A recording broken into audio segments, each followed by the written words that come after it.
action. The Stars playing like stars. Agumbo alley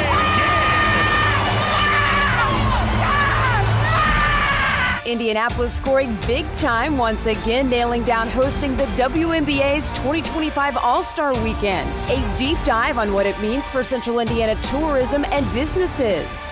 Eli Lilly on a roll, an eye-popping second quarter revenue report, millions of dollars of investments around the globe, and the huge impact it's having on Central Indiana. And how Indiana is evolving into a national security and defense innovation hub in the Midwest. We'll explain why it goes beyond military armor on the battlefield. Inside Indiana Business is next. From Indiana's business news leader, this is IBJ Media's Inside Indiana Business with Gary Dick, presented by Elevate Ventures, Indiana University, and Liuna. Hello and welcome to Inside Indiana Business. I'm Gary Dick. What a treat it is going to be for fans and businesses in Central Indiana next summer. The cradle of basketball rolling out the red carpet to host the WNBA's Elite. The league and Pacers Sports and Entertainment announcing Gainbridge Fieldhouse will be the site of the 2025 WNBA All-Star Game. A'ja Wilson, Caitlin Clark, Angel Reese, all expected to hit the court here in Indy, further promoting a league that is soaring, seeing record attendance numbers and viewership levels. Caitlin Clark has just set a rookie record for most assists in an All-Star game with her ninth. Guard Caitlin Clark dishing the ball at a record pace at this year's WNBA All-Star Game in Phoenix. Her arrival to Indy and the WNBA last spring really can't be overstated. The league is on a meteoric trajectory.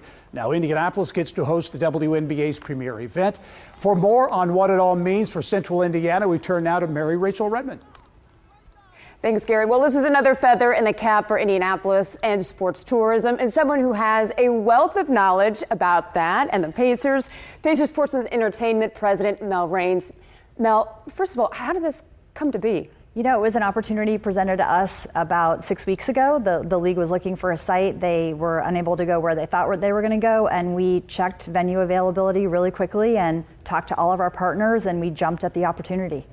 Why is Indianapolis a unique place to host the WNBA All-Star Game? I mean, we had the NBA All-Star Game this year, WNBA All-Star Game next year. Yeah, the league certainly, I thought, had a great experience in February at the NBA All-Star Game. Kathy Engelbert, the commissioner of the W, was here that weekend, so she saw what we're able to do. Obviously, fever season has been unprecedented this year with excitement. We love basketball more than any other state, and so in addition to just our history of all of these events, Olympic swimming trials and Big Ten championships and all these other events, NCAA, I think it was probably we were pretty easy first call for them. You know, you talk about the Fever's success this season, 3 All-Stars this year. How has that success really promoted women's basketball here in the state of Indiana and really around the world? Yeah, what's happened this season has just been transformational. People are talking about a moment, but hopefully it's more of a movement. Hopefully this is the beginning of more to come. We have an exciting team. The fans certainly have turned out to see them. We're on national TV 38 out of 40 games. That certainly helps. And so we want to keep growing this game, growing this team, and getting to the playoffs this year. That's certainly our goal. I know you probably haven't had a whole lot of time to think about this, but what will a WNBA All-Star Game look like in Indianapolis? Well, I think it'll look very different than it's looked in other cities. I mean, our goal is the same as it was for NBA All-Star, to help them redefine what this event is and see it in its biggest opportunity. And that will include legacy projects, that will include more community programs, that will be a bigger and better fan fest. And be sure that anyone who wants to be a part of this in Indiana can come downtown and feel like they were part of WNBA All-Star Weekend. Awesome. Mel Raines, president of Pacers Sports and Entertainment. Gary, back to you. All right, Mary Rachel, thank you, and Mel as well. Congratulations on the big news. You know, Caitlin Clark is driving record numbers for the league, and in particular the Indiana Fever. Ticket sales to watch Clark and the team sold out not only in Indy, but in many arenas across the country. Total attendance up more than, get this, 260%. Merchandise sales up nearly 1,200%. 800 million views on social media since the Fever drafted Caitlin Clark. And those watching on TV, well, the Fever setting records for most watched games as well. So big numbers and a big event coming to Indianapolis next year. Coming up next, Eli Lilly and Company on a big roll. What's driving huge profits and what it means for Lilly shareholders and the state of Indiana. That's when we come back. Eli Lilly coming off a major week of gains after posting solid earnings on Thursday. The company Eli Lilly and Company on a roll after a blockbuster second quarter. Lilly increasing its full year revenue outlook by a whopping $3 billion. Lilly reporting second quarter profits up a whopping 68% over this time last year. The company's stock up more than 50% so far this year, fueled by sales of blockbuster diabetes drug Mounjaro and weight loss injectable Zepbound. Lilly now one of the world's most valuable companies, some calling it a high-growth unicorn. Meantime, Lilly investing big-time billions of dollars in new manufacturing operations around the globe aimed at catching up with demand, including $9 billion in Lebanon's Leap Innovation District for a manufacturing campus to produce Mounjaro and Zepbound and employ hundreds. Lilly's success has the potential for profound impact in Indiana. Your Moneyline CEO Peter Dunn joins me now with perspective on that and what the impact could be. Pete, as always, great to see you. Good to see you, Gary. Let's talk about it. This is big news, obviously, for the company, for shareholders, but also for Indianapolis and even more broadly, Indiana. Yeah, they make a massive impact on Indiana, and I would argue that there hasn't been an impact of this kind possibly ever in the state. And going forward, it's going to take decades for someone to match the impact. There's roughly 11,000 Hoosiers who work for Lilly. And not only are they benefiting from employment, and they're also benefiting from the stock, which has gone gangbusters recently. Yeah, as you look at things like equity options and the impact that is having on, again, employees, retirees, and others. Imagine you are a Lilly employee 5 years ago. Yeah. Your stock options have gone up 900% in value since then. That is not a made-up number. Sounds hyperbolic, not 900%. Let's talk about, very positive news. Obviously, I had the chance to talk with Dave Ricks, Lilly's CEO, recently. And certainly these are heady times for Lilly, but he said there are also a few challenges as well. The currency is speed. As you may know, we've made some useful products, particularly Mounjaro and Zepbound, and we are unable to meet global demand right now. We've not launched in many markets. We've got restrictions on some doses in the U.S. We're in a race to supply to meet patient needs and alleviate the suffering they have. And so we need to work with people who can get things done quickly. You look at that demand issue, big issue for Lilly. They're addressing it by bringing manufacturing operations online, including in Lebanon's Leap Innovation District. That's a massive investment, $9 billion from Lilly, hundreds of employees. How do you see that really reshaping that I-65 corridor? Well, I mean, West Lafayette's trying to come south in terms of business and innovation, and now Indianapolis is heading north. Here's the other thing. You think about the impact these small town mayors are making in this state. This is another example of when you need something done fast, you go to somewhere where you can trust, and it's an inexpensive, relatively speaking, place to build. As you talk about, and the buzzwords, innovation and the speed of business, all those types of things that Dave Ricks just mentioned there, as you look at what will happen with Lilly, the vendors and the other suppliers and adjacent businesses that are going to locate there, stands to reshape Indianapolis in many ways? Absolutely. And then you think about the impact of the Lilly Endowment, which in 2023 had $62 billion of assets.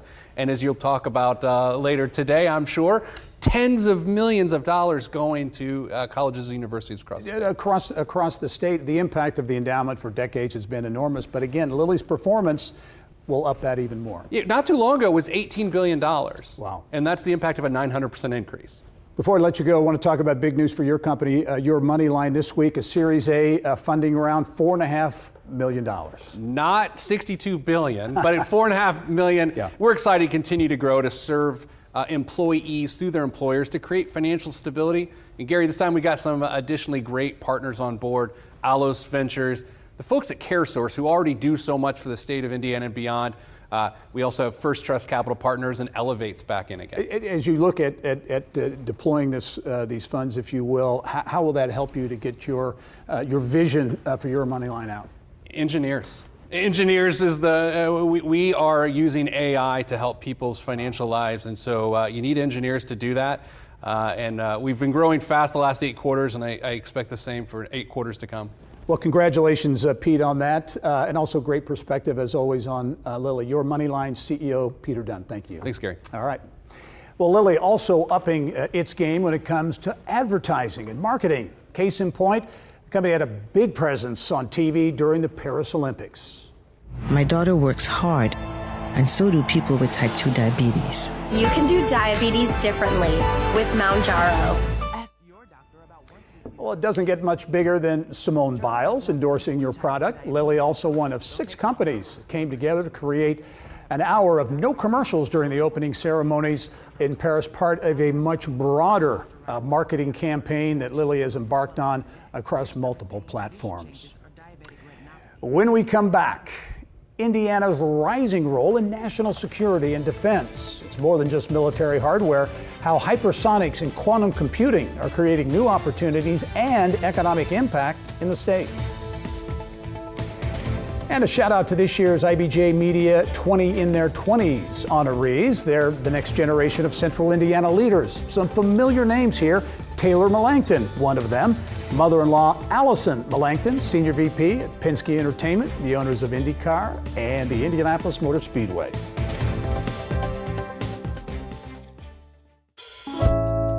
Bloomington, Indiana is the home of the Hoosiers and an excellent place to host your meeting or event. Our welcoming college town atmosphere, along with an acclaimed culinary scene and fun nightlife, make Bloomington an ideal group destination. More information at visitbloomington.com.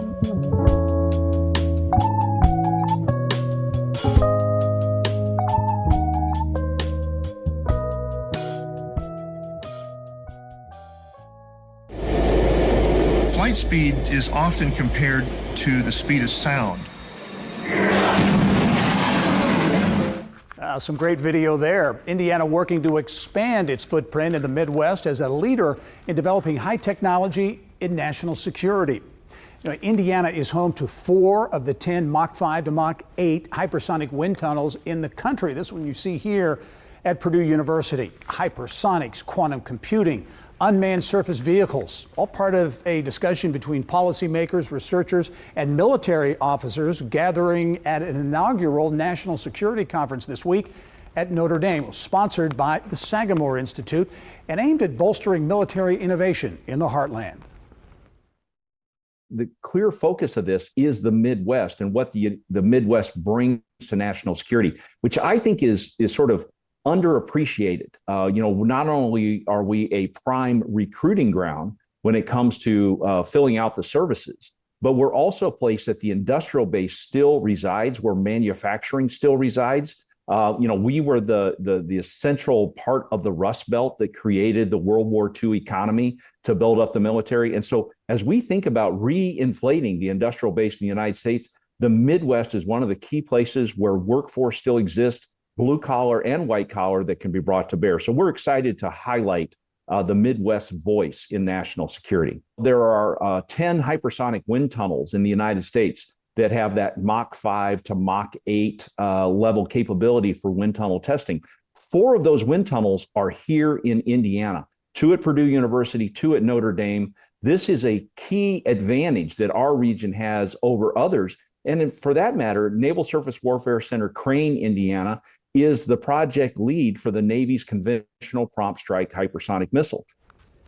This is a story you'll be hearing a lot more about, and Sagamore Institute's role in it, the growing role of national security, and Indiana's role in the coming weeks. Dr. Jerry Hendricks has perspective and insight into what it all means for the state's economy. Here's what's making news around Indiana. Brought to you by the Indiana Association of Realtors. Indiana's 21,000 realtors. The neighbors you know, the experts you can count on. But we begin this week in Madison and Tipton counties, where grabbing sports tourism dollars on the agenda for the city of Elwood. Elwood now accepting proposals for a sports complex there. The facility would include basketball and volleyball courts, along with baseball and softball diamonds. The city's mayor tells us it would be a demand driver, bringing jobs and people to the city.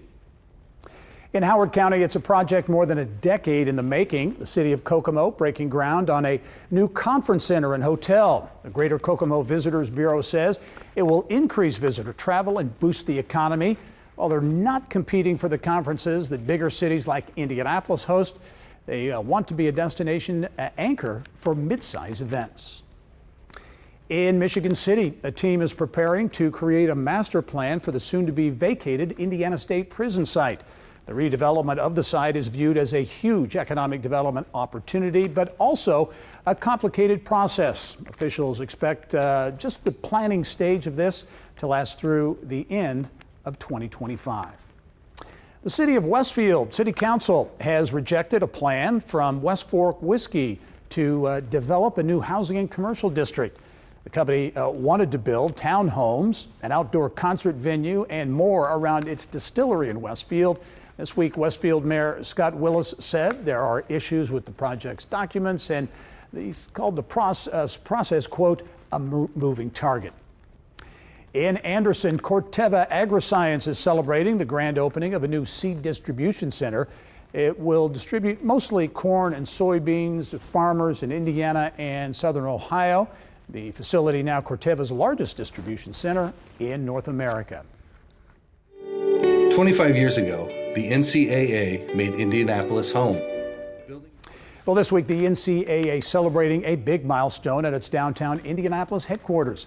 The organization opened its doors at White River State Park in 1999 after a celebrated move from suburban Kansas City.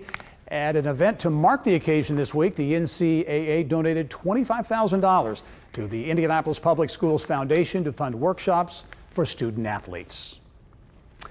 Coming up next, we round out this week inside Indiana business with an eye on education. How Marian University is putting some big dollars to work to drive literacy and economic investment on Indy's near northwest side. Well, Lilly and Purdue making headlines in the world of research and development of new technologies and medicines. Business of Health reporter Kylie Valletta here now with details on that and other news from around Indiana. Kylie. That's right, Gary. Thank you. Purdue and Lilly say this partnership is an opportunity to bolster research and development of new medicines like never before. Lilly and Purdue have been joined at the hip in this space for some time, expanding the partnership last year. The collaboration is currently focusing on genetic medicine, brain and spinal cord research, and nanoparticle drug delivery. There are a lot of bright minds involved with this, more than 50 researchers and 65 graduate students in all. And the longtime leader at the IU School of Nursing has stepped down. Robin Newhouse has served as Dean of the School of Nursing since 2015. She played a big part in IU's $50 million Responding to Addictions Crisis Grand Challenge. Under Newhouse, IU Nursing climbed to #2 nationally for its online master's program. And the University of Evansville has received $200,000 from the Old National Bank Foundation for its mental health and wellness clinic. The facility opened last year and serves clients in the community. UE students in the Doctorate of Psychology program help operate the clinic and provide services with supervision. Talk about that Lilly-Purdue partnership. They have such a long history of partnering. This one in particular is pretty expansive, really taking things from discovery to delivery. That's right. I mean, these are two powerhouses in Indiana, and as partnerships go, it really capitalizes on a gap that each one has. So Lilly is benefiting from Purdue's early discovery, basic research, which Lilly is not amazing experts at. Purdue is benefiting from Lilly being experts at taking things to market. So it's really filling a gap for both of them. And the workforce piece is major too. These students at Purdue are going to be working with Lilly hand in hand, really getting that real world education. Great workforce experience for sure. Thanks, Kylie, as always. Yep. Time now for our Eye on Education, brought to you by PNC Bank. Well, the Lilly Endowment's recent announcement of $300 million in grants to 13 Indiana colleges and universities will really touch transformational projects in every corner of the state, including right here in Indianapolis. Marian University landing a $25 million piece of the Lilly largesse and will use the money close to home, supporting development of the Riverside Education Innovation District. Now, that effort is aimed at significantly improving educational attainment in 12 K-12 schools in the near northwest area neighborhood of Indianapolis. We will walk alongside with them and the community, the parents, the teachers, the principals, the pastors, and we're going to drive literacy and educational attainment up in this neighborhood. We're going to show together, walking alongside with our neighbors, that K-12 education, working with our community and students, can absolutely get excellent results regardless of the socioeconomic conditions in which they live. Marian President Dan Elsner says the Riverside Education Innovation District will substantially boost quality of life in that neighborhood and also attract significant private sector investment. Well, that's all the time we have for this edition of Inside Indiana Business. We hope you've enjoyed our show and our spin around the state of Indiana with the top news stories. We leave you this week with a special Peanuts-themed corn maze at Dull's Tree Farm. I'm Gary Dick. Go out and make it a successful week. Thank you for listening to the Inside Indiana Business Television podcast. Remember, you can get the latest business news from every corner of the state at InsideIndianaBusiness.com. I'm Gary Dick. Go out and make it a successful week.